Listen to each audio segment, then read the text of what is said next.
That's what everybody been talking about today. All right. Hey, welcome to another episode of the Blackout Tales podcast. I'm your host, Rod, joined as always by my co-host, Karen. And we're live on a Tuesday, ready to do some podcasts. To find us everywhere you find podcasts, search the Blackout Tips. Leave us 5-star reviews on Apple Podcasts. We appreciate those. We love those. When we get those, we read them on the air on our feedback show. The official weapon of the show is foam chair. And the unofficial sport bullet ball. And bullet ball. Extreme. And yeah, we in the house on a Tuesday. Lots of stuff to talk about. Anything happened today? Anything? Any new music drop this Tuesday? Apparently it did. Music used to drop on Tuesdays. I guess it's dropping on Tuesday again. I guess kind of keeping the tradition in the 2024 rap beef. I just happened to be peeking online, and Twitter was in shambles, and they just kept talking about Kendrick. I was like, oh, something must have happened with Kendrick. Something happened to Drake. Apparently so. Yeah, I'm just going to say, I've seen, we might as well just talk about it now. I've seen a million takes on this Kendrick thing. I think the immediacy of it and then the immediate reactions without having time to think and stuff, people are all over the place. Yes. Of course, you have your fan bases in it, which is the thing I try to stay away from, because it's they're beefing, they're battling with rap. I try to stay away from just like, well, I like this artist, so anything said about them is wrong. Everything they say is right. It's not a fun way to view this to me, even though I'm a fan of all the artists basically involved in this. But Kendrick has, he did the Like That thing. That had to be over a month ago now when Like That dropped. The verse on Like That with Metro and Future. Wow, that had to be over a month ago. Right? I don't know why it feel like it was 3 days ago.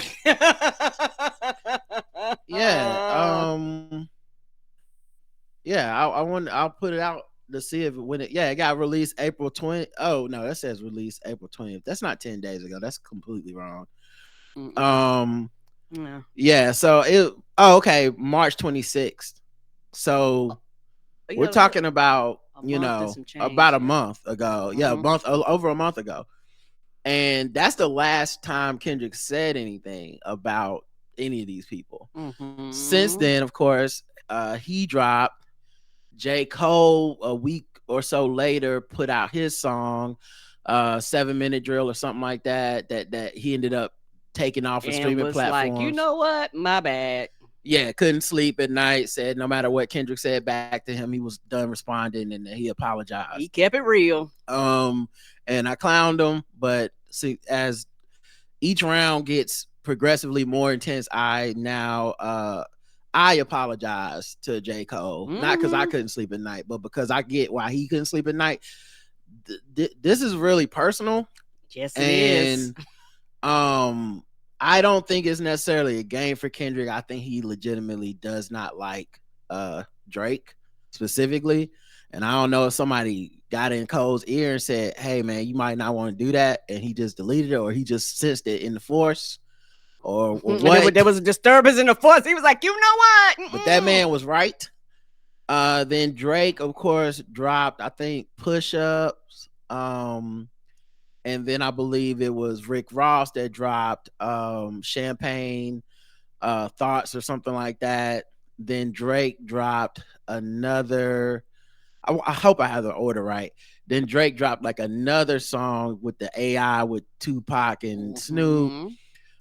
Which I wasn't really feeling. I understood what he was going for. It just didn't hit with me because I thought the Snoop and Tupac shit, I wish he had wrote it more in their voice. Correct. It would have hit harder. Yes. Even though, he ended up having to take that down off of our platforms because the family of Tupac Shakur basically was like said cease and desist. Right. So then and on that AI Tupac song, that was the one where Drake was basically like goading Kendrick to respond, like, why are you taking so long? And at this point it's funny because it had been like 3 or 4 weeks before Drake responded. So it's not like Drake hopped in the booth as soon as he dropped. And also the only one that really responded like in a timely fashion was actually Rick Ross, because he got mentioned in that Drake song, and Rick Ross had a song out calling him white boy within like 3 hours. That might have been already prepared. Right. Like I don't know how he just was. He was like, prepared. "Oh, word, go ahead and put the press up." Right. I had this sitting for weeks. He looked at his butler and said, "Initiate protocol 5." Yes.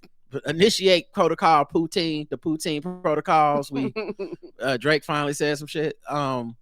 So then, it's been maybe another week or two of silence, kind of. No one's jumped in any of the fray. No one's really responded. It's been some trolling online. Drake posted a picture of him in a Compton t-shirt, which I think is obviously, trying to be funny or disrespectful to Kendrick, like haha, and so it kind of turned into like more of a social media beef. Drake and Rick Ross are going back and forth with social media content and jokes and stuff like that. Not that it's not serious at all, but it just was more like these aren't raps, and I'm not as interested in this part of it. Is right. They're right if they want to do that, but it's just I'm not in it for the memes. Like it's fun. I'm glad that they're funny, but it means nothing to me. Right. And then we had Chris Brown and Quavo's jumped in the mix somewhere in there. Quavo, no S. Okay, Quavo jumped in there somewhere in the mix, and they have nothing to do with this stuff. It's just they don't like each other and they start fighting. Yeah, It's like you had one side of the club start fighting, the other side of the club. I got beef with you too. Why everybody fighting? Let's get our licks in too. And I don't know how true it is, but they were saying that Chris Brown bought all the tickets out to Quavo concert, and so there were pictures online of like a handful of people at his concert. Yeah. Yeah, that was one of the things. Yeah, I had that article say social media uses blame Chris Brown for low attendance at Quavo's recent concert. And the thing with Quavo's, like the thing that they think is Chris Brown bought the tickets, but the thing that's interesting to me is like that's where we are as a diss is you spent a lot of money for me to not have a crowd at my show. Like, but the tickets are sold. Thank you. Right. I don't know, but I mean, hate on me like that. Sell out my shows. Right. Shit. Right. I get a best fucking concert. All 10 of the people that showed up. We had a time of our lives. Right. I don't remember if it was this particular incident or not, but I think I saw JL Covan on Twitter say something like, I gotta figure a way to get Chris Brown to hate me, Right. Like, that would be nice. But yeah, they basically I think I have some of the pictures from Twitter for that, where they basically people were taking pictures at the concert of how empty it was, and the fact that that it looked like a handful of people at the front of the stage and the rest of the place looked damn near empty. I guess this was Yo, Chris Brown, are you serious, bro? I know you got something to do with this. Ain't nobody at my man Quavo's show today? And I don't know if the chat can hear this or not. Let me know if y'all can't. I'll figure out a way to make sure y'all can hear it. Yo, Chris Brown, come on, bro. I know. So it's empty up in there. Could y'all hear that in the chat, by the way? Okay, cool. Good. So I don't have to open the extra browser today. But yeah, it's just been kind of chaos on that end. And then Drake like I said, he posted himself in the Compton themed t-shirt. That's what was that? That's not me. Hold on. Karen's being a professional, guys. We got some noise happening over there. I get it right now. Keep talking. Karen's gonna take care of it. I got you guys. So Drake wore a Compton Community College t-shirt.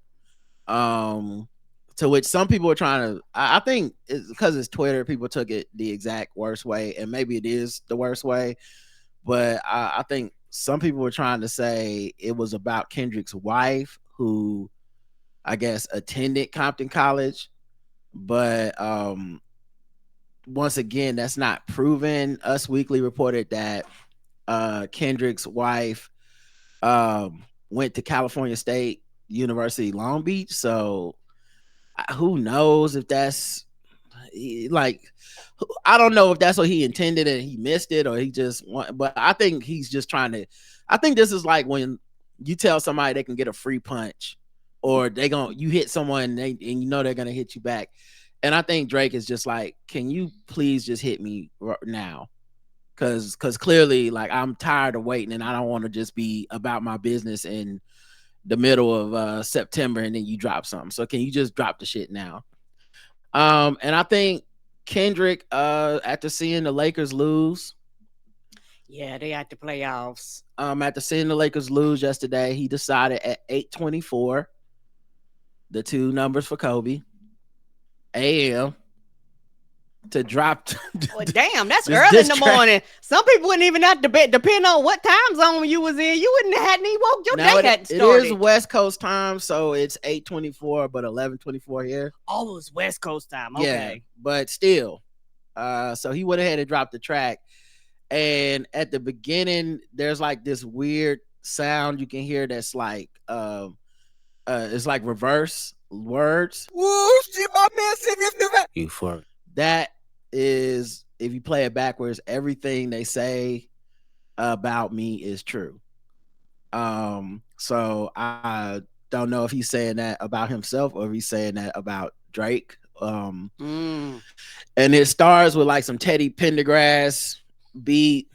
Teddy, like come on through, Teddy. He's talking all like soft and smooth, and you know that light Kendrick voice that he does. Them superpowers getting neutralized. I can only watch in silence. That shit. And I'm not gonna lie. That first like 30 seconds, I was like, oh no, Kendrick, this is not what we wanted. This is not the Kendrick we wanted. We want violence. And I know what violent Kendrick sounds like. It sounds like yak yak yak. You know, it sound it sound a little more intense than this. And no matter how good these bars are, if this is what makes the song, and at the time I only had a YouTube of it, because all the homies sent me to YouTube at the same time because they knew I love mess. And so I'm listening to it, and matter of fact, I'll play a little bit for y'all. I hope this don't get yanked off YouTube. But you can hear that beat. It's very... Them superpowers get neutralized. I can only watch in silence. Like, it's not giving It's so what I laid wanted. back. After all this time waiting, I said, oh, no, man. No. And so then I immediately, like, I went back to the YouTube app to look in the app and be like, how long is this shit? Because if it's like a minute long and this is what it is, he's gonna get laughed out of fucking rap history. Like, it's gonna be so many people like, that's all the fuck you had? Fuck that shit, you know? But then after he finishes that upfront where he, you know, it's almost like a thesis statement. You know, and it says a lot of stuff about him. You know, He has won a Pulitzer. I made a joke a long time ago about, not even that long ago, maybe last year. I said, people were arguing who's the best rapper turned actor. And I said, or rapper turned actor. And I said, I don't know who's the best rapper turned actor, but the best actor turned rapper is definitely Drake, because he been acting like a nigga from America for 15 years and no one said shit. Now I wouldn't call myself a Drake like hater, because I'm willing to give him. Oh, he got some bops. Yeah, I'm willing to give him his credit where it's due. I think there's some people that have kind of like, their thing is like, I'm never gonna give him his credit, and that's cool, that's cute. Kiki, it's just, do you love? Yeah, that's my jam. Yeah, it's just not my thing or whatever. I don't get into music in that type of way. I don't really get into anything in that type of way. But so anyway, but I think that is a thing I have always said about him. And it's so crazy. I was tweeting before all this even happened this year. I was like, it's wild that Drake has had such a long run at the top of hip hop, basically uncontested. Like there's other acts that are good and stuff, but no one really seems to mind that this dude from Canada who was an actor, who sings, who what all the things, you know, about him, comes down here, kind of cloaks himself in I'm not even gonna say blackness because I think that's a little unfair, but cloaks himself in like the hood, quote unquote, like hood authenticity, you know, Jay Prince and Cash Money and shit. And so it's like he's cloaked himself with those people around him who we do respect in a way that means you can't question him. But is it any different than Iggy Azalea coming to America and cloaking herself in T.I. and then we go, I guess you can't say shit because but eventually people went out and said, no, actually that person's kind of does some whack shit and it's kind of whack that y'all are importing this person as if they're, you know, skipping the line almost, right? Anyway, I guess this year everybody said fuck it. We can say it finally. I don't know. You know what? You said 2024 is a year of grievances, and I think you are absolutely right. It started with Shannon Sharp and Cat Williams, and it's been rolling on for the rest of the year, apparently. Yeah. Honestly, I was on a podcast years ago. I don't remember the episode, but it was a podcast called Where's My 40 Acres, hosted by some of our friends. And I remember one time they had me on there to review a Drake album. And I famously was like, this, I don't like Drake. This is not good as an album. I don't like any of his albums straight up. Like I always like some tracks off of it, but I don't like all that shit. Yeah, and I like some of his mixtape stuff a lot better. Like when he first came out versus his albums. Yeah, whatever. Like my point was just that like I'm not hating, but I don't think he's ever put out a complete album I fuck with because it's always kind of like half bad singing because he's not a great singer. He just sings. Right. And like that half sing talky. Yeah, and then like half rap. Like it's half, and then there's a lot of kind of sullen, sad, like, you know, like emo, depressing, like I'm rich but I'm sad type of songs. And it just wasn't my vibe. And when they had me on there to review it, I remember being like, why did y'all even have me on here? And it ended up being real funny because, you know, I just basically, they would try to give them credit for something and I'd be like, nah, that shit is whack and here's why. Oh, what about this song? Oh, this is why I thought that song. And so like kind of was funny. And then like I think a couple of times they even had other reviews and people always be like, oh, we gotta have Rod back to review it. And I'm like, I don't want to do it because it just feels like I'm hating and I don't want to come off like a hater. Right. But I'm probably never gonna enjoy a whole Drake album. It's just and it's because of the choices he's made. It's not like I'm waiting on him to make the album for me. I don't think he ever will. I don't necessarily think he should. He's selling and doing fine without my you know, everything not for me. Super serve your audience. Yeah. Right. And he'll drop a back-to-back or something that I'll be like, yeah, that's what's up. You know what I mean? Like, and then he'll go back to singing, you know, it's cool.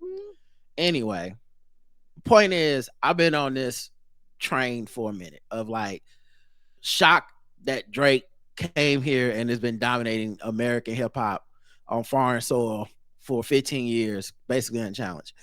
And I thought we all could see it, but just as long as hip hop was cool with it, Jay Prince and them covering them, everyone was collabing with him. He sells, so everyone does a record with him.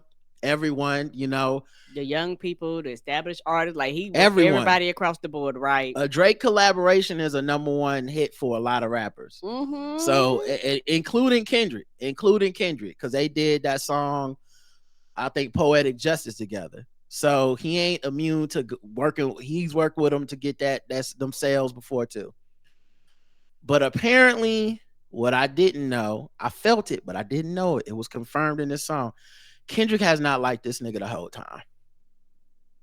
And because the kind of shit he was saying, it's some like sound like I did not like you, have not ever liked you. It was like, these are the reasons why. He not even rapping about like who's the best at rap. It's just like, I personally as a human being find the way that you get down so fucking disgusting. And I have never thought that what you did was cool. I was actually perplexed at how many people thought what you did was cool. And so I just said, fuck it. I guess we just not calling this out. But finally I said fuck it. And now turns out I'm not alone. The culture don't fuck with you. But yeah, I'll try to point. It's 6 minutes long. And so let's go through the negatives of the song. You got your preamble that's like 30 seconds to a minute, and it's very laid back and not, not that much energy to it. And you almost could cut this part out of the song, it wouldn't hurt it. You know what I'm saying? There's some lines in it though. Like Tommy Hilfiger stood out, but Fubu never had been your collection. Tommy Hilfiger, if you old school, the rumor was Tommy Hilfiger was racist. It's not true, but that Tommy Hilfiger was racist and didn't want hip hop collecting his a part of his brand. And of course, Fubu is specifically for us, by us. So saying Drake's not one of us, whether you believe that's black or you believe that's American blacks, what hip hop, whatever you believe it is, because Fubu was a hip hop brand and shit, is very much in line with that whole like white boy shit that Rick Ross was saying. He says, fabricate stories on the family front because you heard Mr. Morale, a pathetic master manipulator. I can smell the tails on you now. So he basically say you're a liar. It's a lot of like you're fake and just a lot of big words to say you're fake. And that you're very shallow. And I think on a subconscious level, if this is Drake acting out what he believes blackness in America and hip hop are, Kendrick's kind of disgusted. Cause he's like, this surface level bullshit is not what makes people black. And you pretend thug, womanizer, all the most flashy negative things about black people is what you imitate. Now that being said, I'm not going that far. I don't think Drake's not black, but I just think when you rapping in a battle, it's not about being right. Right, when you rapping in the battle, everybody take their gloves off. The line to me that stuck out was how I make music that electrify 'em, you make music that pacify 'em. I can double down on that line, but spare you this time. That's random acts of kindness. I think that might be a reference to people alleging that Drake deals with young girls or underage, quote unquote, women, which once again, I've never seen that proven but it don't really matter to a lot of people because it's a beef. And I think that's one of those, like, I'm not bringing it up now, but if you keep talking shit, we'll start on that line too. So then, yeah, he gets into the song, and it's a lot of like, I mean, this is where the energy picks up. Matter of fact, let me play a little bit of that part for you because the energy picks up. And the beat flip, yes sir. Yeah, like my brother was on Facebook saying that he wasn't really feeling the song because he thought the energy was missing. And I don't know, I just disagree because I feel like once you get to this part, the energy in his voice and the beat all go hard. Changes, yes. Shoo! Shoo! Shoo! Shoo! Beat, beat, beat, beat, beat, beat. Yeah, I'm out the way, yeah, I'm low, okay. Yeah, the island right here is remote, okay. I ain't thinking about no reaper, nigga, I'm reaping what I sow, okay. Got a Benjamin and a Jackson all in my house, like I'm Joe, okay. Hellcat. Yeah, I like, to me, that's energy. I didn't feel like that's laid. Like that first shit was laid back. But once he started getting into that part, he was talking shit. Let me just try to get to the major lines because like some of these lines are like just I'm the man or you not the man or you nigga you playing with the wrong one type of shit. But one of the things I hate when a rapper talk about guns, then somebody die, they turn into nuns, then hop online like pray for my city. He faking for likes and digital hugs. His daddy a killer. He want to be Junior. They must have forgot that shit they done. And then dementia must run in his family, but let it get shaky. I'll park your son. like Parkinson's. Oh no. But I think that stuff is not about his real daddy. I think that's about, he just called Jay Prince his daddy, and Jay Prince is known to be like a gangster dude that's handles business if things need to get handled, and he's saying, look, Jay Prince is a killer, you not. You want to be his, you want to be like his image, but you not like that, and he must have forgot what it's really like to be a gangster if he letting you walk around like that. But I will park his son, basically, like I'll be the one that'll fucking put his son in his place if this shit keeps going. Then another one that stuck out was, he said, somebody told me that you got a ring. On God, I'm ready to double the wage. I would rather do that than let a Canadian nigga make Pac turn in his grave. That's about Drake spending $1 million to buy a ring that was like Tupac's ring. And then of course, Kendrick loves Tupac. Drake had the fake AI Tupac in his little return disc thing or whatever.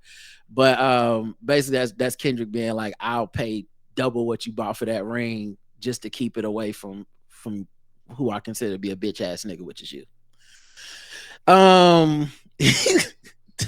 Cutthroat business, you got shit twisted. What is that? The braids? Because remember, I don't know if you're talking about Drake's braids when he tried to. Anyway, he could be talking about his own braids, but he said, "I hurt your feelings. You don't want to work with me no more." Okay. This the only line about J. Cole. There's 3 goats left. I see 2 of them kissing and hugging on stage. I love them to death, and in 8 bars, I'll explain that phrase. Cole got off light, and I feel like he did the right thing hopping out. Oh yeah, he was smart. Because that's the only thing he really had to say was like, you and Cole, like Cole, y'all supposed to be the greatest, and y'all sitting up here being friends and shit. So shout out to Cole, prescient. He said, basically, don't call me on the cell phone trying to make peace. I got language barriers, and there's no accent you can sell me. I think that goes back to what Megan Thee Stallion said when she was like, fake ass accents, because Drake has done like, I'm Jamaican now. I'm I'm talking from the South now. He's like, yeah, save all that bullshit. He said, Cole and Aubrey know I'm a selfish nigga. The crown is heavy. I pray they real friends. If not, I'm YNW Melly. I don't know if you remember us covering YNW Melly on this show, but he's the guy who made the song Murder on My Mind. Oh no, not that dude. He raps about killing 2 people that were like his best friends. He later was convicted of killing 2 people that was his best friends. Yeah, I think they may overturn that. Last I checked, they might overturn that. But the sentiment of if you're not my real friends, I'ma kill you. That means something. So I guess Drake. That's him letting them know that. Anyway, so then he brought up that apparently Drake had went at Pharrell. I didn't even remember this. I don't even know when Drake shit on Pharrell, but I guess he did. What Pharrell got to do with anything? A song, Travis Scott's Meltdown. I don't even know the song. Man, fuck all that spinning the narrative shit. I melt down the chains that I bought from your boss. Give a fuck about all that heritage shit. Since V not around, the members done hung up the Louis. They not even wearing the shit. Don't come to your boy about repairing some shit. Don't come to your boy about sparing some shit. So I guess that's about Pharrell. Because Pharrell was made the men's creative director for Louis Vuitton. Yes. Which replaced Virgil, and Drake made it seem like the company was whack because of that. Okay. Huh. Man, that's such a Real Housewives ass thing to be mad about. But yeah, man. But we beefing, so everything on the table. That's not from the beef, is what I'm saying. Oh, that's like Pharrell, like being mad at Pharrell because of some fashion shit is hilarious. Oh, he's saying for Drake was. Yeah, it's not even affecting Drake. He just mad. Like, did he want to be that or something? I don't know. Yeah, so I don't know what happened with that shit. Pharrell kind of straight for no reason. Yeah, but I guess he's Kendrick said, because you said that shit about Pharrell, I decided to be mad at you. I'll take that on for Pharrell. He said, yeah, fuck all that pushing P. Let me see you push a T. Because he never responded back to Pusha T after Pusha T made the song. No. Yeah. We just part 1. Part 2 never came out. Story of Adidon never got a response. He said, you better off spinning on him. You think about pushing me. So he's like, you better off responding to Pusha T now than responding back to what the fuck I'm saying right now. Which is hilarious.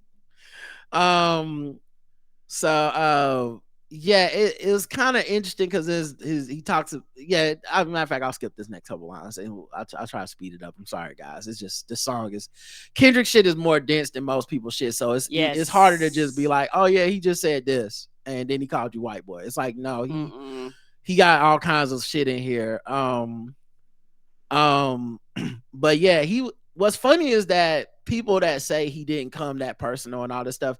He says it in the song, like, I'm not even being personal yet.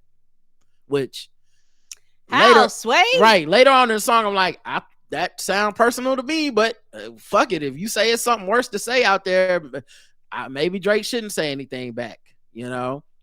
But yeah, this ain't about critics, not about gimmicks, not about who the greatest. I always been love and hate. Now let me say, I'm the biggest hater. I hate the way that you walk, the way that you talk. I hate the way that you dress. I hate the way you sneak this. If I catch a flight, it's going to be correct. We hate the bitches you fuck because they confuse themselves with real women. And notice I said we is not just me. I'm what the culture feeling. God damn. And the way he said it, I thought he was going to say, I hate the back of what we call it, neck. I hate myself because I'm black. I was like, well, goddamn, nigga. It was very like, I hate the way that you walk. It was like, damn, it came out of nowhere too. I was like, oh, we very angry. This is personal. Yeah. It is. Yeah. And then of course, is in all these diss songs, bitches have caught strays. Okay, I don't know why, but the bitches are not okay. They are not. They didn't do nothing. They were minding their business, just being bitches, and all of a sudden they got mauled down. Because the dudes was at the fight. I got shot. Every single diss song, even the disses that are happening because of women that these niggas obviously care about. The songs are like, but bitches ain't shit. They don't mean nothing to me. I got all the bitches and you got none of the bitches. And if you like bitches and catch feelings over bitches, you a bitch. You bitch ass bitch. It's like, damn. The bitches were just drinking their water. Minding their business. They on IG with y'all in their comments and DMs. Y'all know that. Anyway. But how many more black features till you finally feel that you're black enough? Jesus. That's like, this has to be hurting on some level. Drake's. Oh, it was a personal attack. Getting all this, getting his blackness questioned 15 years into his reign of hip hop. That it has to feel some way. There's no way this bothers him. Nothing, you know. And he didn't help things when he made the text message to his mom, the post on and said Rick Ross was being racist. I don't know that there's a wider way to view being joked about as a white boy by black people than saying they're being racist to you. I understand. It's just black people don't talk like that. That's all I'm saying. If you make a joke about your light-skinned friend and say they acting white or they being white, they not gonna say, why are you being racist to me? They might be like, stop disrespecting me or hey, chill out, but they're not gonna say, mom, they're being racist. That's anyway. I like Drake with melodies. I don't like with Drake when he act tough. I thought that was a fun line. He gonna make a nigga bring back Puff. Let me see if Chubbs really crashed something. Chubbs is Drake's bodyguard. Then another bar that was so cool to me was all the puns about Drake getting the fake abs. Let your core audience stomach that, then tell them where you got your abs from. Is just that's just some good wordplay. I'll skip over some of the other wordplay.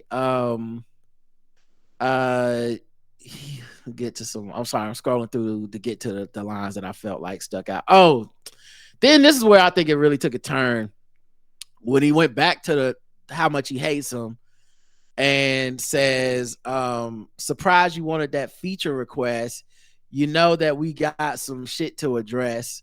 So this is him telling us Drake recently at some point asked for Kendrick to do a feature on his album or song. Right, but then you turn around and you put some shit out talking about me. Well, so what I would imagine, and we'll, maybe they can elaborate. I imagine, because Drake's been putting out albums a lot lately. I imagine at some point in the last few years, he reached out to Kendrick, like, be on an album with me, be on a song with me. But Kendrick's whole thing is like, you've been sneak dissing me in your music for years at this point.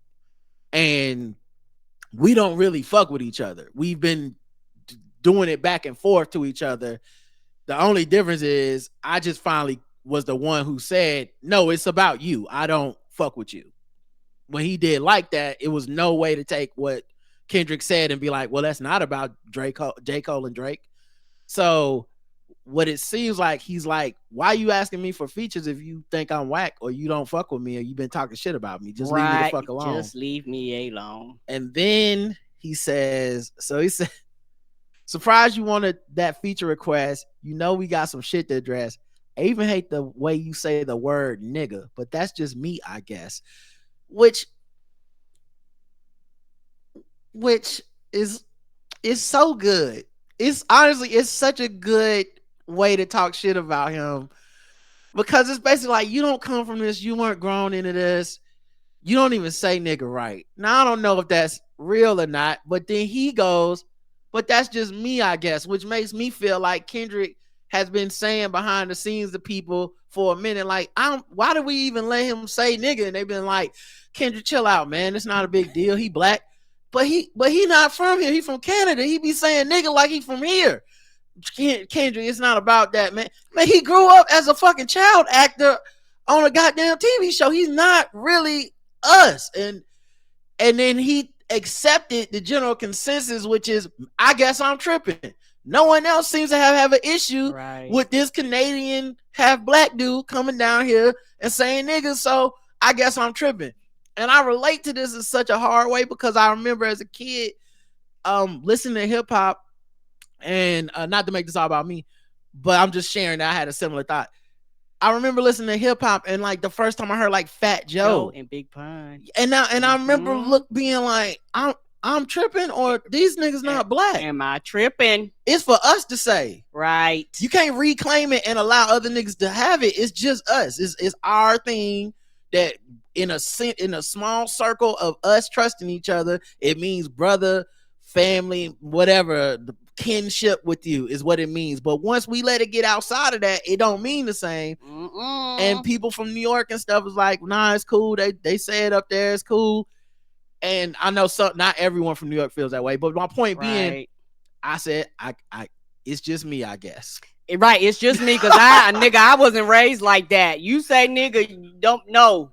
Like it's one of them things where I'm like, Yeah, I've had like, I've literally had to fight people at the basketball court over that, where it's like, you don't say that, Yeah. But the point being, it reminded me of that sentiment when he's like, but that's just me, I guess, which also lets you know how much he must hate this man.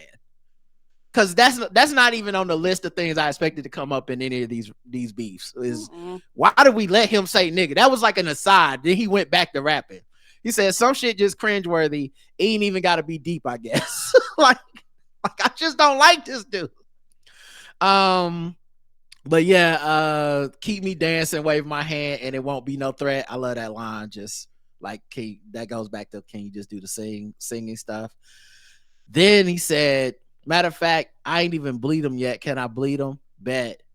And I think this line stands out. When I see you stand by Sexy Red, I believe you see two bad bitches. I believe you don't like women. That's real competition. You might pop ass with them.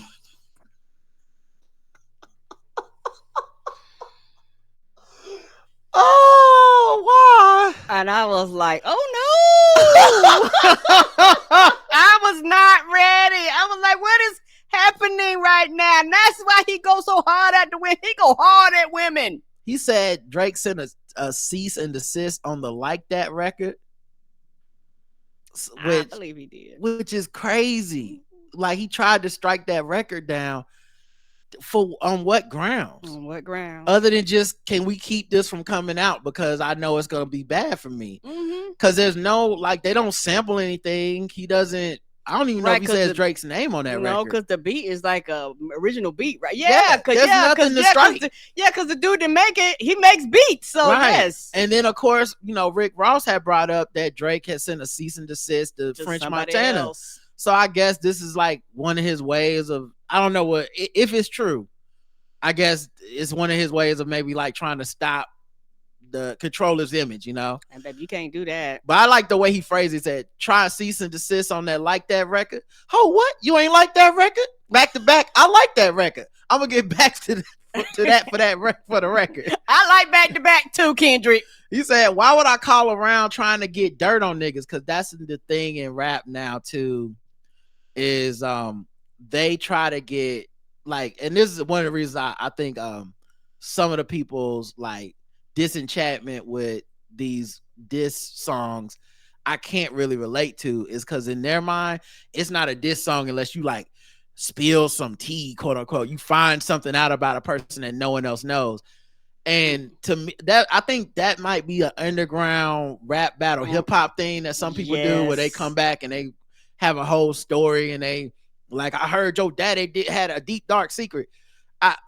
I've never really been into that. I'm not dissing the underground rap battle shit. That's cool for them. I get the point, but it's just, that's never been a thing that took a diss to the next level for me to be like, oh, he found out that his daddy was a draft dodger. Like, what? Let's talk about right now. Right. And so apparently this is alleging, and probably it's not that big of a leap, that Drake and OVO people have been calling around trying to find dirt on Kendrick. Like that's what they're like, oh, I gotta unveil something that no one knows about the person. And he's like, and so Kendrick's putting in his voice and saying, why would I call around trying to get dirt on niggas? Y'all think all of my life is rap? That's whole shit. I got a son to raise, but I can see you don't know nothing about that. Told you that. Went back to Pusha T. Yeah, I mean, Push, it's kind of funny because, like, I'd say Pusha T and Megan laid the groundwork that a lot of people are just piling on, but that's how you know what they said was some real shit, And then, of course, you got to give Ross credit, too, for the white boy shit. Like, it really, like, it's starting now that every next diss in this thing is just people pulling up some of the old shit and rephrasing it, but that's what makes it good. That's what's gonna make it stick, is that it's been said 3, 4, 5 times by 3, 4, 5 different people. It's gonna be hard for Drake reputationally, not monetarily, not, it's to just kind of like come back like this didn't happen. Right. He'll be just fine. Yeah. But yeah, then he talks about raising your kid and all this shit in detail. Then he goes to in Drake's song, he said, what's this, a 20v1, meaning 20 people versus me? Okay. Because he was like, Rick Ross dissing me and Future and Metro dissing me and Kendrick dissing me. And so, of course, Kendrick addresses that. Ain't 20v1, is 1v20 if I got to smack niggas that write with you. Because he got ghostwriters. He said, bring them out too. I clean them out too. Tell Beam that he better stay right with you.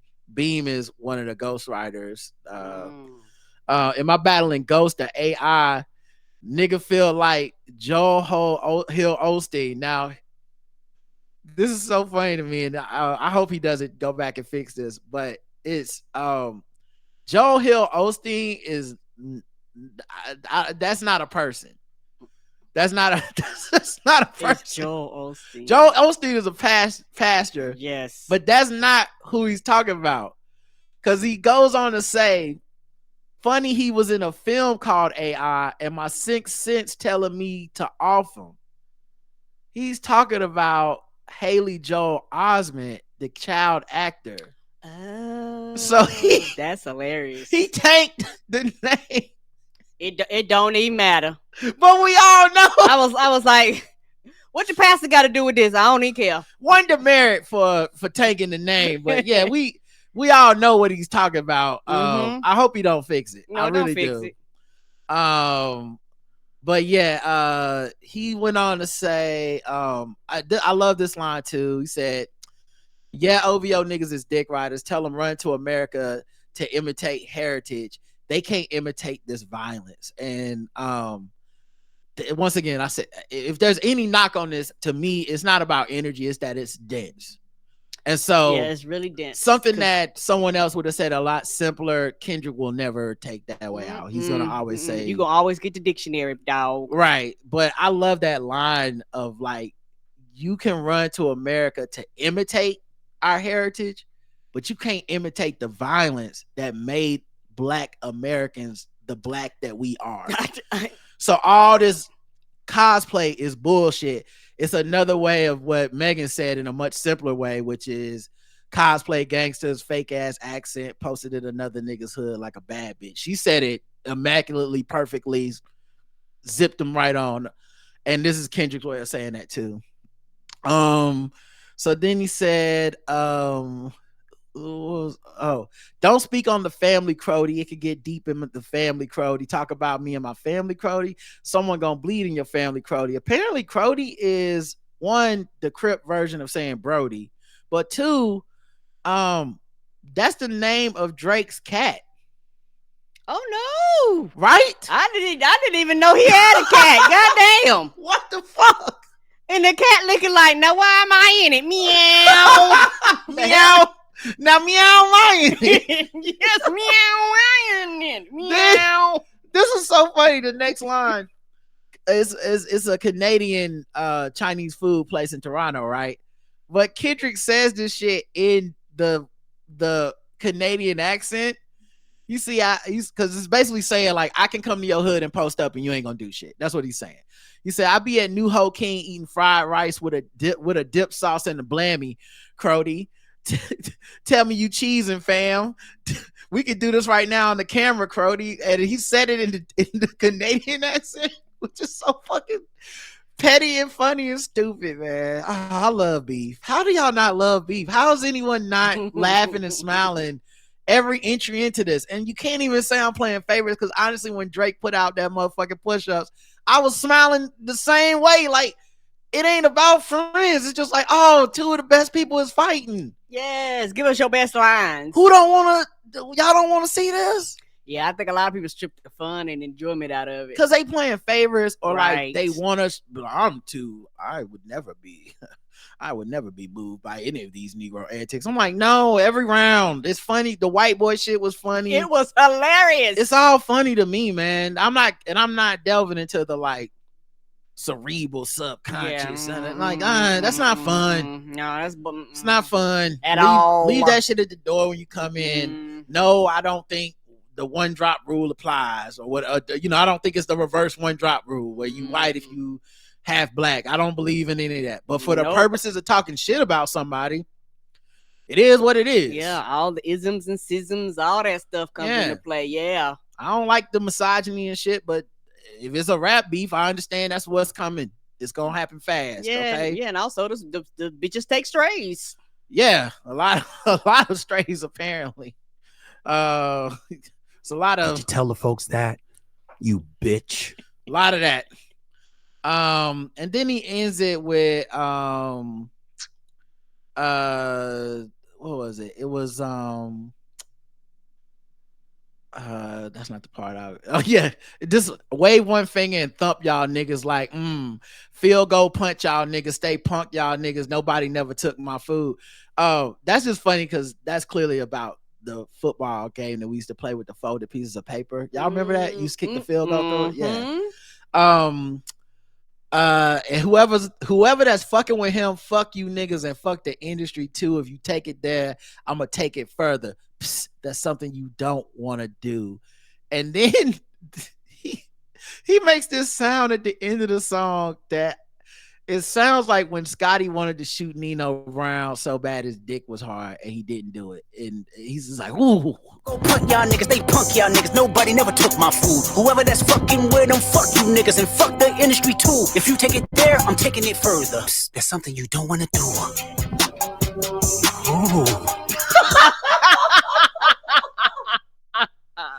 Ooh. Why? Why is that so good? It's like my man Clarence Williams III in motherfucking Tales from the Hood. When he say, ooh, the shit. Yes. You take it there, I'm taking it further. Psst, there's something you don't want to do. Ooh. That shit is so good. I'm here for the fun. Oh my God. Yeah, I that's a drop I should have had a long time ago. Is that, oh, you want the shit? Yes, I love that actor. Ooh. God, he was one of my favorite actors of all time. But yeah, it's just mess. And I know people came here to hear about a recap when because you know, we've been on this every time something new is dropped, so we had to give you the recap. Once again, don't write in if you just want to be like, but Drake the greatest and his sales. Don't write in if you got problems with the isms and the scissors and the bitches sketching the strays or the random ass cat. We don't care. Every time one of these drops, if you come to the chat before the show starts, I go back through the whole order that's available, because you know niggas is taking their songs off of streaming services, so I can't even get them all no more. But I go through the whole thing because I'm just loving that the niggas are rapping again, and that's it. Ain't they rapping again? Make America rap again. Thanks, noob. All right, let's get into the show. Do you have any banter stuff or no? All right, cool. I'm trying to think. Do I have any shit? Do I have any? Oh, you know what? Yeah, I do. Hold on, guys. I got some banner for everybody. Just give me a second. Get some banner music.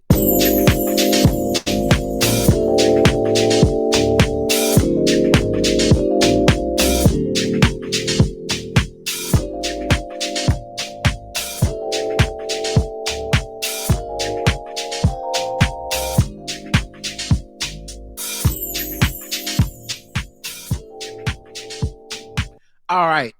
Quick banter. First thing, I want to shout out a couple podcasts that we've been guest on and all this stuff. The first one is For All Nerds. Karen and I were guests on the For All Nerds podcast talking about the X-Men episode, not from the last week, but the week before. Yes, we had a ball. We always love kicking it with them. Yeah, Tati and Ben Amin, such fun people. And go check it out if you haven't. If you're into our nerd stuff, I think you'll really enjoy it. And it's a fun conversation that you're not going to find anyone else talking about. Or anywhere else. Talking about it like that. And we love doing our thing over there. Mm-hmm. The other thing is I was on What You've Been Watching, which is WATCHU, What You Been Watching. With my man Ba from the Firestarter podcast. We talked about TV and stuff. He talks about, you know, basically like what we've been watching, but also what we grew up watching and all this stuff. And that was a fun listen. Thank you. And it was a long conversation that we had late at night on a Sunday night, but honestly it flowed and it was fun. And I enjoyed talking with him. And I hope that y'all check that out as well if you like that. And the next week Karen's gonna be the guest, so it'll be back to back the blackout tips on what you've been watching. So check that out. And then we hosted the Karen Hunter show last Friday for Foolishness Friday. Yes. And you can check out the replay on the SiriusXM app. It was 3 hours. We had JL Covan, we had Trey Crowder, who's the liberal redneck, fun dude. We had Shalewa Sharp, we had Randolph Terrence, and we talked about a wide range of topics and stuff. It's different than our podcast. And it's hard, and we had lots of callers and stuff, and it's a little bit harder for me to do because I've never helmed a radio show before. So the differences are, and Karen Hunter hit me up after with like some tips and pointers that obviously if I had to do it again would take into account. But it was like on a podcast, we go from segment to segment, topic to topic. We talk it out till we're all talked out and then we move on, right? On a radio show, you almost want to start off the show introducing as many topics as possible, and then you fill calls and opinions. Yeah, and the callers will take you back to the topic. Yeah, but also like the callers aren't really that important, so like it's okay if you don't get to the caller. Some people hold on forever. Some people, my anxiety and nervousness was like, oh, I need to hurry up and get to the callers. Someone called in, I don't want to have them hanging on forever or hang up or something. But it was that. There's also like I'm watching and doing so many things at the same time. Now, it's crazy that she does this every show, but it's like, and I'm sure you get used to it if you do it. She's been doing radio long for a enough. long time. But she's like, there's a caller list with descriptions of the callers. There's the Zoom, there's a chat, there's guests, there's she's got to do ad reads. What were you gonna say? There's an itinerary that you get. Yeah, there's a bunch of articles that are kind of been bullet pointed for you, but you kind of go in and out to like figure out the things. The sound effects are controlled by somebody else, so that's cool that you don't have to worry about it. Shout out to but you don't know when they're coming in. Yeah, Smith is great, and what's hilarious is that Smith is listening live too. So when they come, it kind of catch you off guard. It's almost like you want to bust out laughing when he does it. Yeah, I definitely do. But and I was not. I wouldn't say I was nervous about it because I wasn't nervous, but I was definitely like, man, I hope I don't mess this up too bad, because I still look at it as you're a guest in somebody else's house, and regardless of how much faith and belief they have in you, I'm operating like this is not my space necessarily.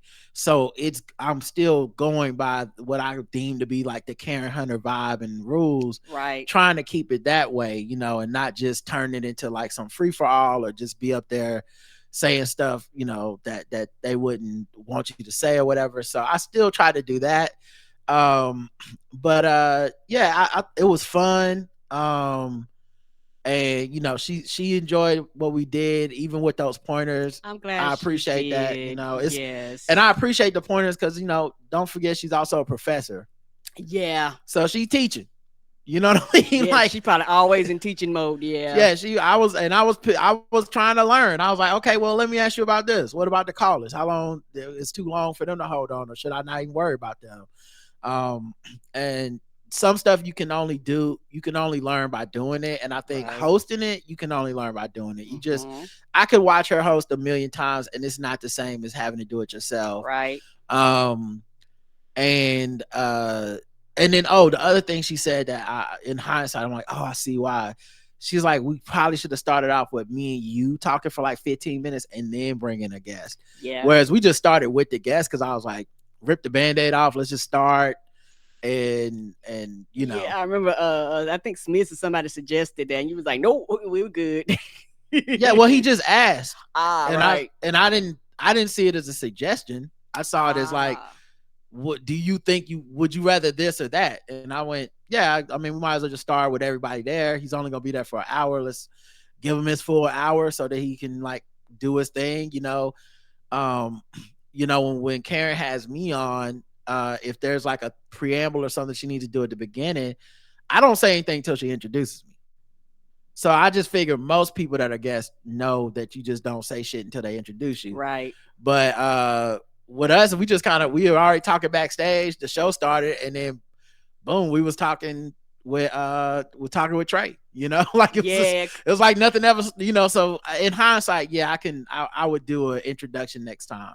Yeah, because it's more of giving the audience a vibe of us. Just me. Yeah. But because I'm confident we could have done the whole show, but just us. It's not agreed. We didn't really have to have a guest, but it was like once we had a guest, I was like, let me be, as giving to the guest as possible. But that's just a learning lesson. And trying to think. Oh, and then when you're hosting and you got the Zoom chat or whatever, and the producer's like, all right, you got a minute to wrap this up. Okay, you got 2 minutes. Commercial break coming back. Boom, that kind of stuff. So those kind of things I had to like kind of figure out on the fly like how to wrap it up. But I honestly, that was the thing I concentrated on the most, was getting to breaks on time. Right. That's one, that's how they make their money. Mm-hmm. And two, it's the hardest part because people start talking, you have a guest, they keep going, and it's like, no, wrap this shit up. We gotta pay some bills. Yeah, you know, sometimes you have to be rude, but like, you know what? Hold on to that thought. We'll be back after this. yeah. And so we never had that moment Mm-hmm. because I did a good enough job navigating that we never had a fucked up break. Like all of them were on time, almost like perfectly on time. And that was, because I said, let me just concentrate on the shit I can control and not, Right. I can't control if we get nervous or a caller calls in to get whatever. So yeah, it was fun, man. And we had some good callers that called in. It's another thing that's hard, coming up with the questions on the fly for the callers. So like, as you're talking, you're like, oh, here's this article, and hey, if you've ever had this happen, call in. Or you got a story about dealing with Cologuard, call in. I didn't know JL was going to want to talk about that when he popped on, but it's like, Yeah, I kept trying to come up with stuff, and it's, some of them are good, some of them are bad. Some of the stuff I could have introduced earlier, and I think we would have got more calls. Like it was really funny, that story about the threesome that we ended with. And I'm thinking like a podcaster. I'm like, this story is going to be funny. It's going to hit. I'll introduce that near the end, and we'll have fun in the last 15, 30 minutes just making jokes about the threesome. But obviously, looking back, should do that one closer to somewhere in the first hour. And then we could have joked about the whole show. Well, not that too, but more importantly, callers and people, like there's contributions people could have made. Yes. Earlier, right. We could have asked our guest about it, Yeah. So those are the things that I really have to learn to, or things that I learned from that experience. Yeah, and also it's one of those things because, like they say, it's different. You don't have to flesh the thing all the way out. So it's like, hey, you hit a few topics. You can literally just talk about topics. You can go back to topics at any time. You're not restricted, type of thing. Because even listening to Karen, she covers a lot of topics in a very short period of time sometimes. And so listen to her. And also, you did a great job with the ending, how she goes through and she be like, she goes through like the names at the end. Well, that's Smiz putting it in the chat for me. Yeah. That was Smiz putting it in the chat for me. And if he had done it at the beginning, I would have done it, because I obviously don't know everyone's name and I haven't memorized all the introductions. And I also didn't want to try to be like I'm being Karen, you know what I'm saying? I wanted to be like, hey, it's us. It's a little bit different than what y'all used to, but we still gonna have a good time. So it was just more like, I learned a lot, but don't be fooled. If you listen to the episode, it was fun. Like we had a really good time. The audience had a good time. I couldn't even check social media because it's so much happening right for me on the screen. So much was happening live that I wasn't even really like, I forgot to go to social media. But when we got off the air and I looked at the social media and so many people were just loving it and enjoying it, I was like, okay, we did a good job. Yeah. We did a thing. I'm glad they did. And for those of you get like, I want to hear it, you can sign up for free SiriusXM for 3 months. So for those of you to go, I don't have it, or I still want to listen to it, you still have a chance to listen. Yeah, and I'm on the Karen Hunter show a lot. They'll hit me up throughout the week and be like, you want to hop on Friday? And if I got availability, I always hop on because it's a fun environment, and I enjoy kicking it, and they have a really great audience. They do. Karen's a really gracious and funny host. It's been nothing but positive for us with that. So just check us out if you got a chance. And I think that's everything for my the last thing for my banter. So we went to Chipotle last night because I had to go. Anyway, we went to Chipotle last night, and we were on the way back home, and I was like, oh, just stop in and grab Chipotle. I don't know what's going on with Chipotle. Last couple times I've been to Chipotle, they've been running out of stuff. Ain't they though? It's been bad. I don't know if it's a national shortage or a Chipotle shortage. I don't know if it, because like one of them went through 2 or 3 times. I mean, y'all, and it's one of those things. I understand people run out of shit, but it's the shit where you go, oh no, I worked with enough restaurants. I go, either it's a shortage or your manager's fucking up.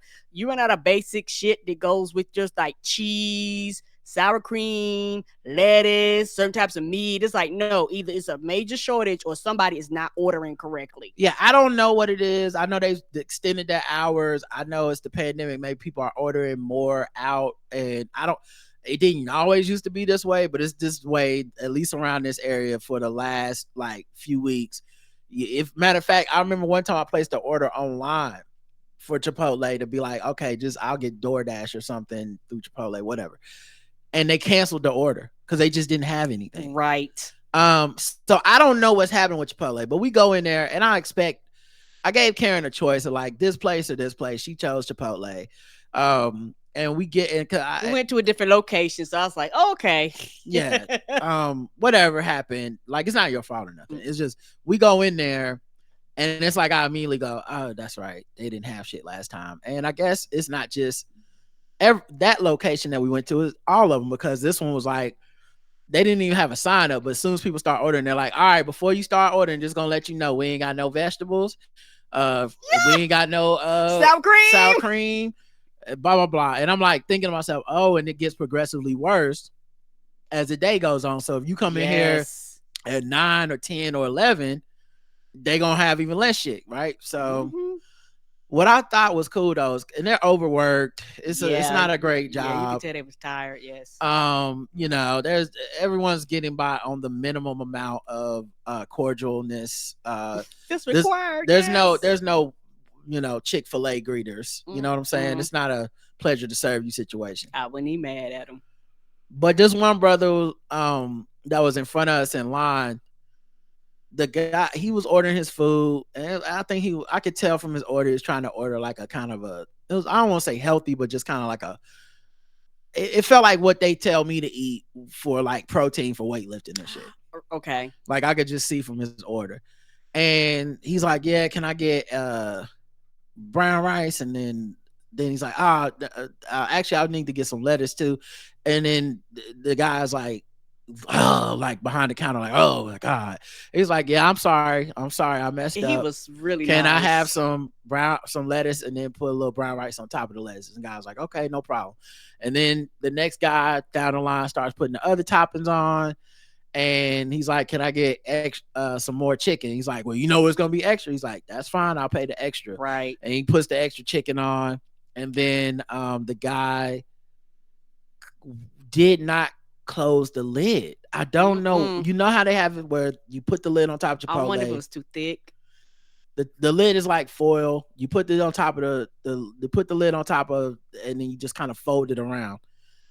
I don't know. Anyway, the dude just would not close it. And so the guy ahead of us in line, the customer, he's like, hey, is it you having problems closing the lid?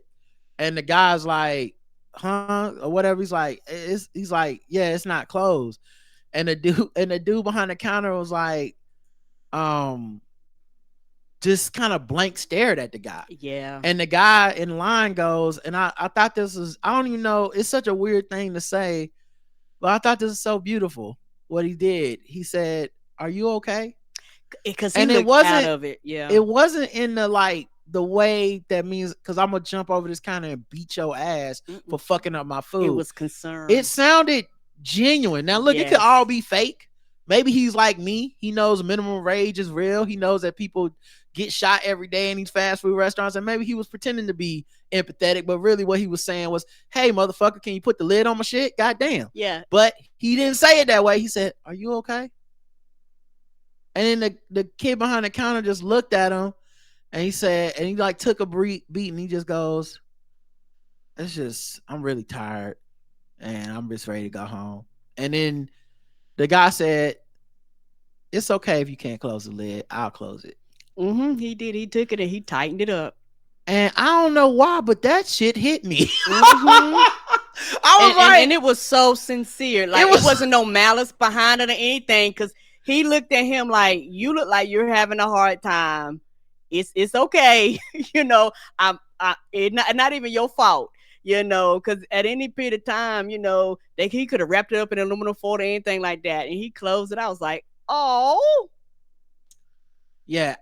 All I know is just like, I don't know why it just hit. I was like, damn, that was really nice and empathetic and human. And I don't know if it got the dude back on track, because when he did our food, he got the lids on easily. Everything was fine. He was just zoned out, and when you walked in there, you not trying funny, you could tell that, oh, y'all probably been tired of people fussing at y'all because y'all out of shit. I just assume that that's everybody working in any customer facing job since the pandemic, period. Like, I don't even feel like it was unique that night or to Chipotle or to running out of food. Everybody seems to be like, they all feel like they've been getting cussed out. Yeah. Like restaurants where we're just like, oh, you forgot the straws. Can we just get some straws? They're like, oh my God, I'm so sorry. I didn't. And I've heard anecdotally from people that work in the restaurant industry, they say people are meaner now. They tip less. They're more entitled. People are going out and acting up ever since the pandemic. So I do think generally, people are less kind. It's the after effect, yeah. And it's like when you talk to somebody that, and it's not to make light of it, but if you've ever talked to someone or been friends with somebody that's been like physically abused in some type of way, there's like things that they do, the eyes flicker, they flinch at certain shit that you're not intending to threaten them. But they've got almost like a PTSD at this point of like, don't hit me. And I think with these employees, when I go places, and I don't get angry, I don't raise my voice, I'm not a yeller. If anything, I'm the motherfucker that does hit the auto tip button when I shouldn't. I'm that guy. Me too. I err on the side of niceness way too often, whether it's self-protection, just the way I get down to the earth, whatever. Point being, I've even had people where I just express like, oh, this, like, oh, there's no lids for the cups. And it's just like, oh my God. Oh, I'm so sorry. And it's like, whoa, it's not I'm so sorry almost situation. Like overreaction. I'm not doing this to make you like capitulate to me. I'm just doing it because I need a lid for my cup. If it was, if I could not do this, I would. If I could go in the back, grab my own lid and leave, I would, and not even bother you, right? Because it's just not it's about not that important. For me.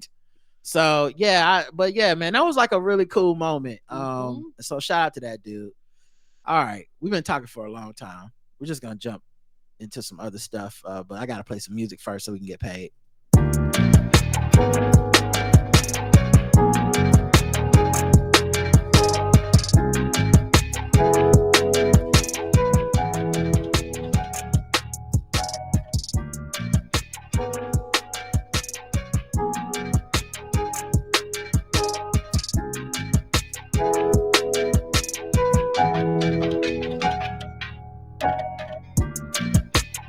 All right, let's talk about other things, guys. All right.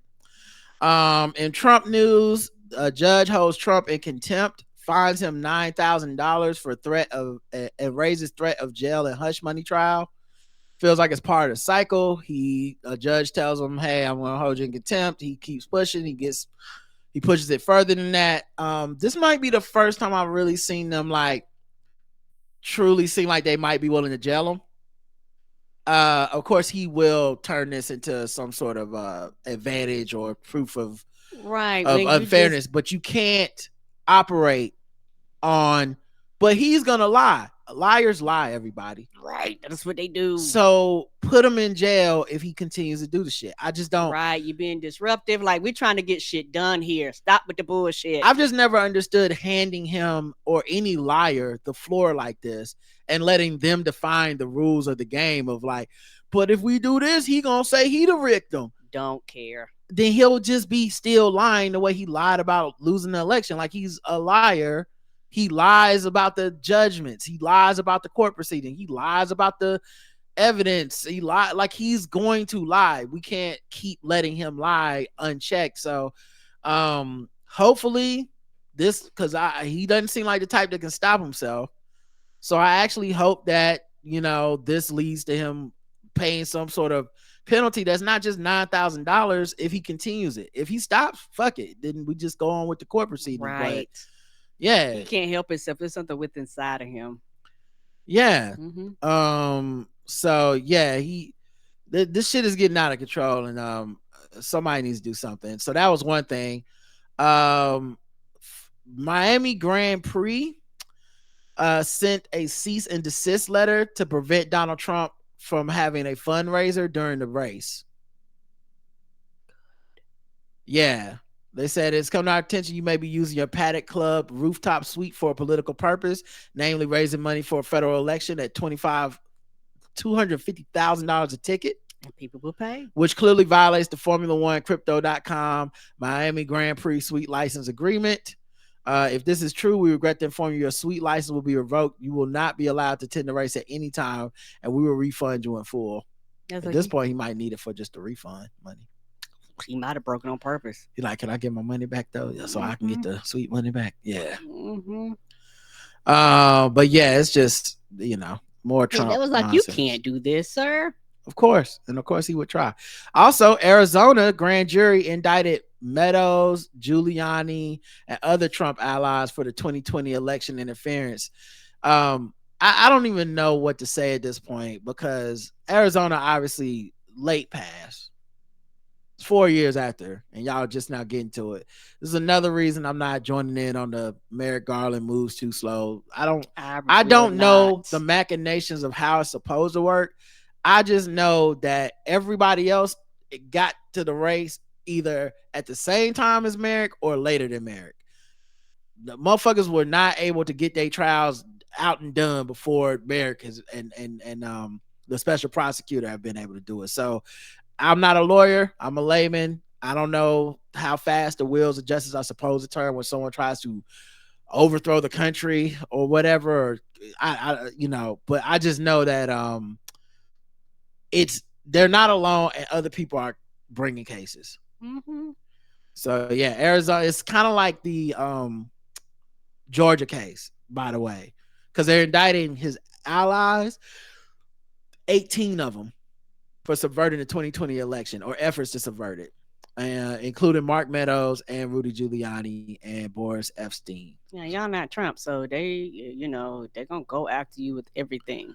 And they also described him as an unindicted co-conspirator, meaning Trump is one of the people they're after too. They just haven't indicted him yet. So yeah, look, it's coming together. I'm glad people are still trying to pursue justice, even if it's not at a pace that people would like to see.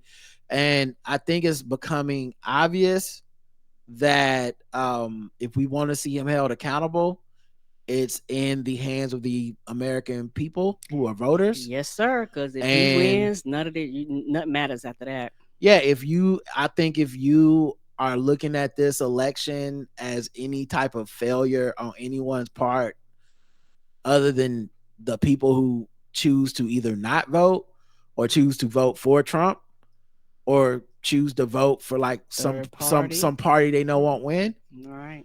I feel like you missing everything. Cause like that might be what it comes down to. And if that's what it comes down to, we as a country need to stand the fuck up. There's no excuse to me. Like there's nothing that people who are refusing to vote against Trump or vote for Biden. There's nothing they've said that made me think, well, thank God, because if Biden's not in office, you will have solved that problem with Trump. Nope. And that's just pragmatically, that's the facts. And you're never going to be able to trick me or mentally do gymnastics in a way that make me go, oh, I see what you mean now. No, there's zero things that you claim to be for, and these motherfuckers always claim to be for a lot of shit, not just one thing. Right. But there's even the one thing won't be better with Trump. So, that's what this is really a referendum on. Yes, referendum on the American people, and it's also, one of those things where if you're not in reality we're not having a conversation. Like the reality, you're saying things that aren't based in anyone's reality, because it doesn't matter how you feel, it doesn't matter what you say. What is the reality of the situation that you in, and you don't want to face it? That's not my problem, but you don't want to face it and accept it for what it is. Women are now being advised to start breast cancer screenings at 40 and get them at least once every other year until age 74, according to new recommendations from the U.S. Preventative Service Task Force. What's the difference between that and a mammogram? It's the same thing. Yeah, mammogram. Okay. It's the same thing. Breast cancer screening, mammogram. So now I guess it didn't used to be 40s. It used to be like 50, but I don't know how long it's been 50. I guess in 2016 it must have recently dropped, because I've been doing mine since 40. Yeah, like the American Cancer Society had already recommended it. So maybe that's what your doctor was going by. Yeah, they were like, she was like, you're 40, so go ahead and schedule that test. I was like, yeah. Okay. And I whatever they say do, I do. Insane. I just don't see the point in arguing with a doctor. I ain't no reason. They never steered me wrong yet, so I'm rolling with them. Let's see what else we got. Wait, we've been going a while. Let me move into another topic so we can make sure we get some more segments. We'll be back obviously tomorrow to do even more. Okay. Let's see. Maybe we'll do some. Something else we're gonna talk about? Well, it's just different articles and stuff. I just was gonna hop into a different segment. The other articles can wait till tomorrow. There's nothing pressing. So maybe we'll do some fucking with black people real quick. I know we love that. We love to see that. Fucking with half Drake people. What? Oh no.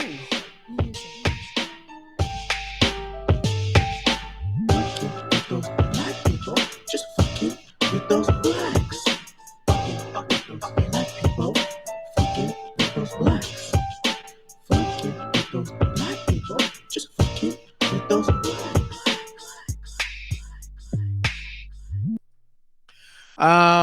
All right.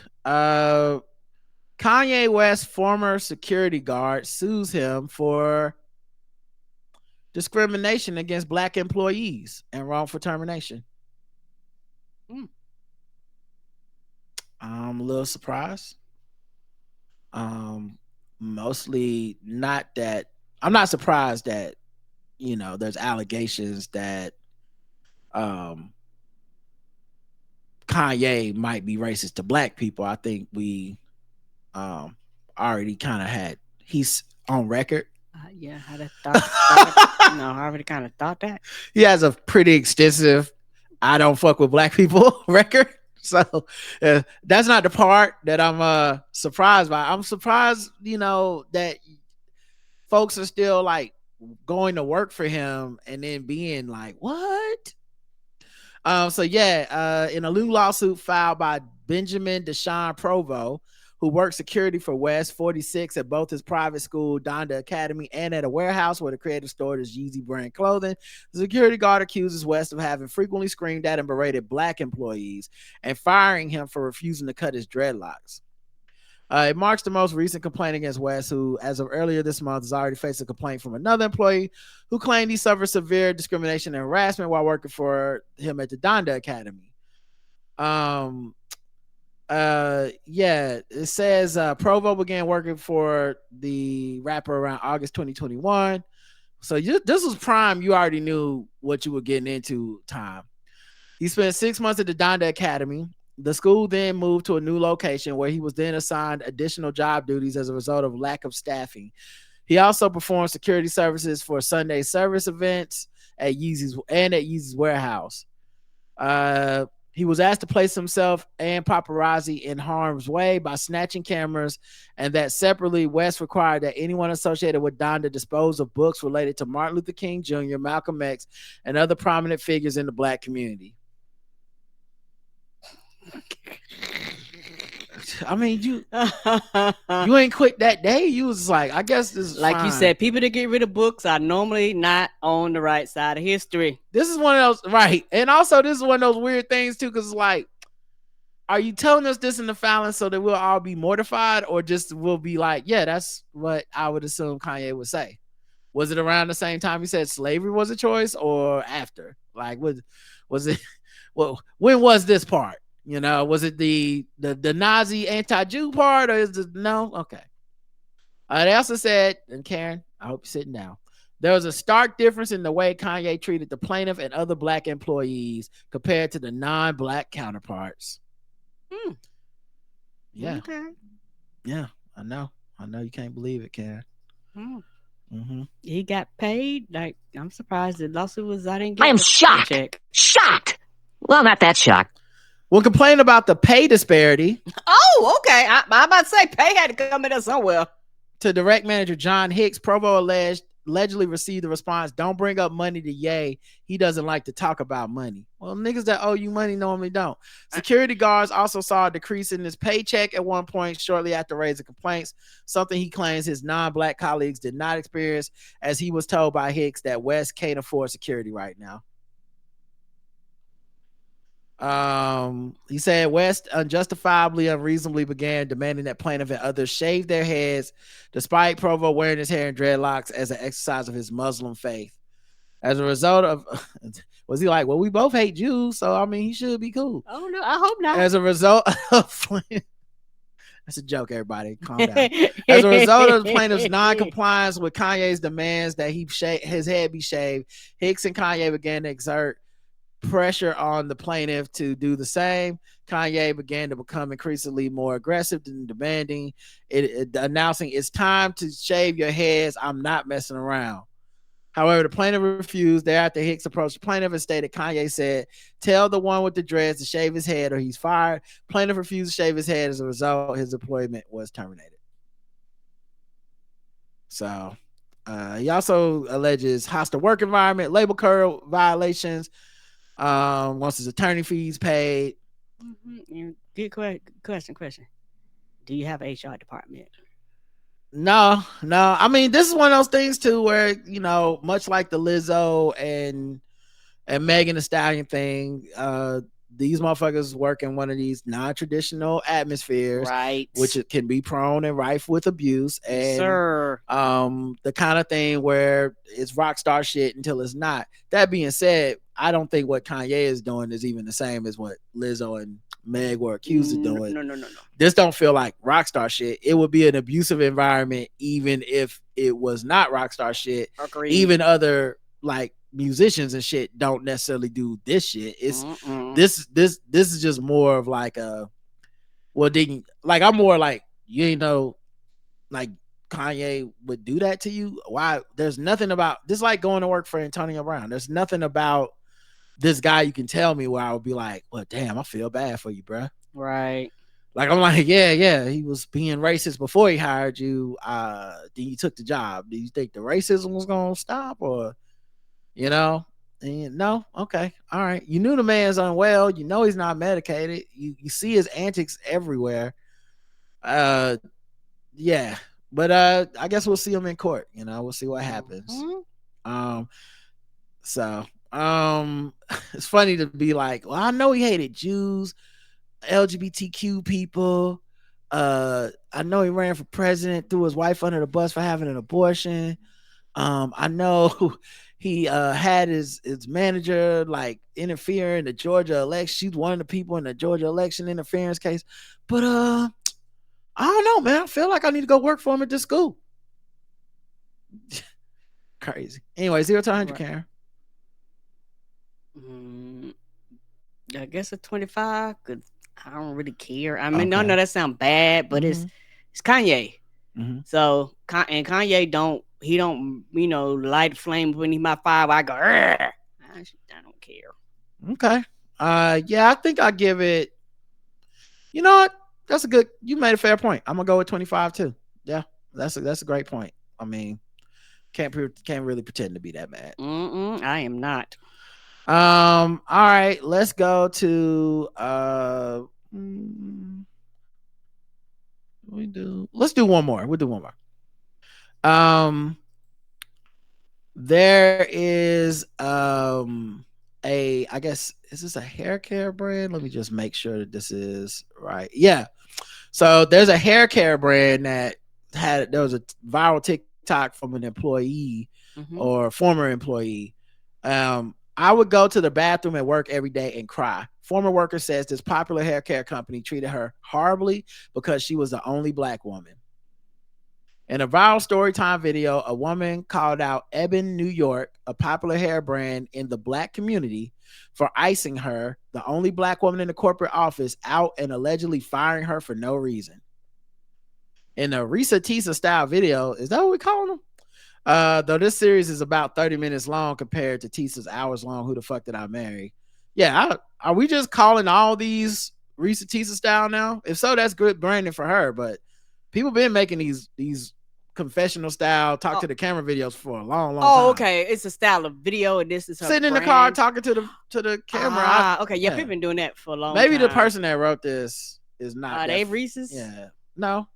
Reese's. Risa Tisa is her name. Oh, Risa Tisa's. My bad.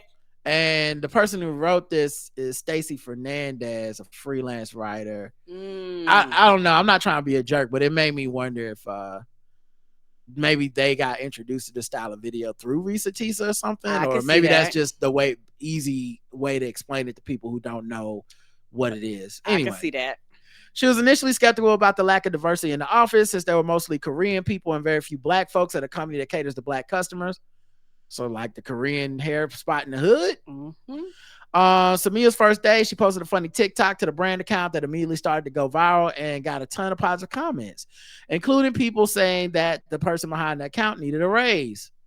Oh, shit. She was feeling happy that her content was doing well on day one, but later that evening, she noticed the video had been deleted. When she asked about it the next day, she was told it had been taken down because there were too many negative comments, which she says she knew was a lot. From that day on, her coworkers started icing her out. They were speaking Korean around her, knowing she didn't understand what they were saying and couldn't participate in the conversation. Her supervisor didn't include her on a work trip to New York that everyone went on, effectively leaving her alone in the office. And when her coworkers did talk to her, they were rude. She went to HR about a hostile work environment, but the issues persisted for months, she says. And on top of that, she was micromanaged, unlike any other employee. While everyone else jotted down their daily task and a few bullet points, she had to give a detailed daily account of everything she did that day and the email she sent. Eventually, she says they made her give a recurring presentation to the CEO, vice president, and marketing team justifying her task. No one else on the team had to do that. She says the CEO also had a constant look of disgust on his face around her and allegedly told her he didn't understand her job and that she should leave if she was unhappy at the company. I even had to take a mental health leave because of this. It was messing with me every single day, the way that they treated me. She was soon transferred to another brand within the company where she was essentially a team of one and had a new supervisor who knew nothing about marketing because he didn't understand her job. He thought she was playing on her phone all day. She was actually editing videos. She says her manager accused her of doing the bare minimum and told her he was trying to get her fired. There's also an incident in which he booked her travel for a work trip. She says he booked her at a bug-infested motel where she didn't feel safe. When she called him about it, on the verge of tears, he told her that there was nothing he could do and hung up. It was as clear as day that they did not care about me at all. They just wanted me to get some work done, and that was it. If I didn't want to quit, they were just going to have to show me that you need to just quit. It got to a point where she go to the office every day and cry in the bathroom. There's another incident in which her supervisor was yelling at her about how she doesn't do enough work, telling her the person who had the job before was better, she alleges. At that point, she decided to go to CEO, but instead of getting her issue addressed, she said she was written up for insubordination. Damn. Well, this sounds terrible. She regretted, so she took a mental health leave, came back. She regretted coming back immediately. She said good morning through the halls on her first day. No one responded to her. I don't know why they're being so racist to you. If they don't like you, they might as well just fire you. I don't know why they still have you here suffering, one of her coworkers allegedly said to her. After months of HR complaints, she ended up getting fired due to lack of performance. This hadn't been brought up before, so she knew that wasn't a real reason she got fired, and she thinks it was because of her many HR complaints about the work environment and the people. So Yeah, Ebin replied, Ebin New York takes great pride in treating every employee fairly and equitably in a hostile free work environment. Will review, you know that shit. All right, Karen. 0 to 100. I'm gonna give this one. I give it two. I'm gonna give it two scores. If everything this person is stating is true, it's a Jacaris. Like if they're stating everything that Right. is 100%, they're 100% accurate. I'm going to give it 100. And if it's not true, you're still gonna get Jacaris, but in the other direction. You know what I'm saying? Because it's one of those things when you're in working environments and shit, not even in working environments, when you go get your toes done, your nails done and shit like that, they do that sometimes, but they kind of talk in another language. And people aren't stupid. You pick up vibes that they are talking about you, sometimes. And it's just one of those things where it can be very isolating and it could be off-putting. And it sounds like they literally was trying to do everything they could to make her quit, but they didn't want to fire her. And it sounds like, because that's the type of things that people do. I hope she documented well. I hope whenever she was sending emails, you blind CC yourself, so you will have your own personal records off their server, stuff shit like that. So that when you start taking these things to trial and things like that, or go being like, I contacted this person at this time, you have a paper trail, because a lot of times this is about paper trail and what you can prove and what you cannot prove.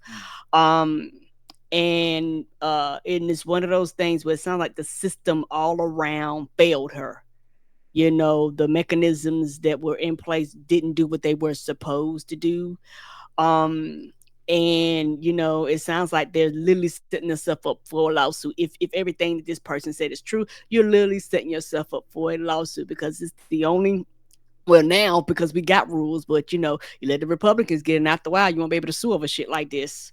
Y'all niggas need to vote.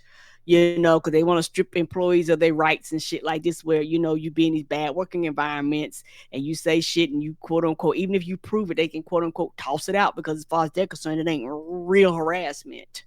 And things like that. So yeah, it really bothers me, a lot,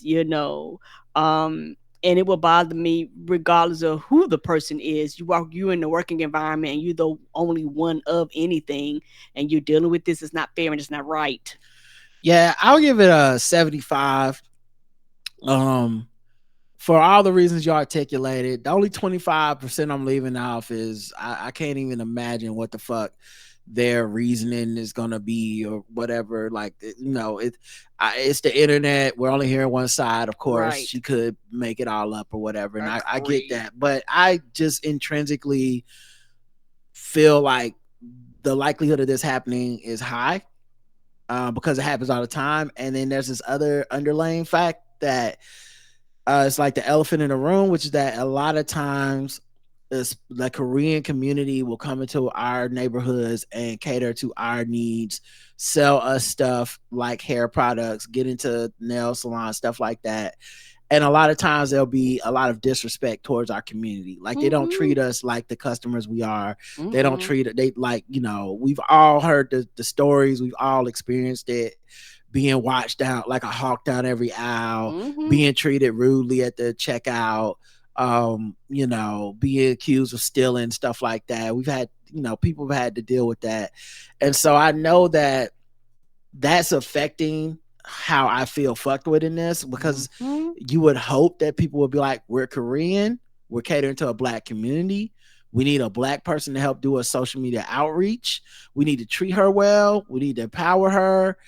It's like all this stuff would just be hurting us, right? To treat her like shit, and why even hire her in the first fucking place then? Right. To take her video down, if that's how it happened, was right. They just for some fucking reason took the video down that was successful, that's a weird thing to do, and it's like we see this all the time where people want the money from our community, but they don't want the community from our community.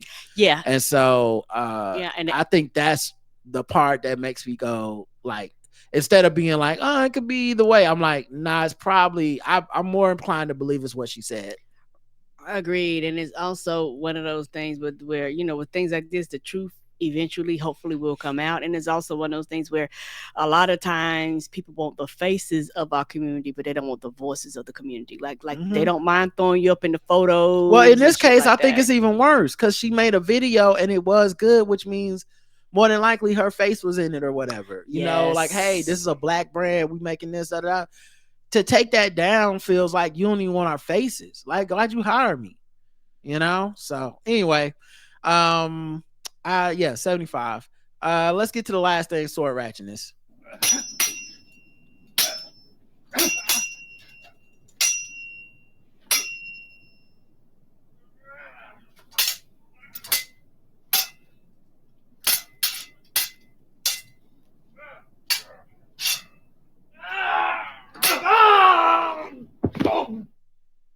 29-year-old man was arrested early Monday morning for allegedly stealing an alcoholic beverage from a restaurant while armed with a sword. Oh no. 1:50 p.m. Broad daylight. The employee told officers that a man exiting the restroom getting a lunchtime sippy apparently. I guess so. An employee told officers that a man exiting the restroom threatened an employee with a sword.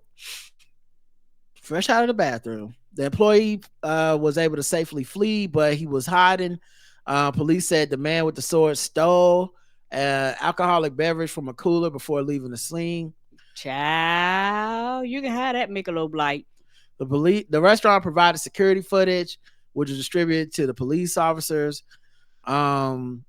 So they noticed about 12:15 a.m. a man was causing a disturbance, and they noticed that the man was wearing the same clothing as the street robbery suspect. Didn't even change clothes. So, does he have a change of clothes? That's this don't sound like the behavior of a man that might have a lot of options in life. I guess that's the uniform. Oh! Yeah, it's a short sword, but it's still a sword. Yes, it like that's not a knife. It's knife. The blade is knife size, but the handle is a sword, and it came with a sheath. Oh no! You don't cut bread with that. You cut a body. So they stopped this dude during a traffic stop, and they gave him a verbal warning and pivoted to contacting the man causing the disturbance. The man, Shane Holbert, is a transient from Santa Rosa. He was detained while investigating officers found the sword used in the robbery, and he was arrested, booked on felony robbery. We gave him a warning, and he got a knife that's not for butter but can spread your blood, and we get a warning, get out of here. All right, that's it, man. Thanks for listening, everybody. We'll be back. We'll probably talk more articles and news tomorrow. I hope you enjoyed this episode. Make sure you check out those other shows we talked about at the beginning. Yes. And until next time, I love you. I love you too. Mwah. Bye, everybody. Have a good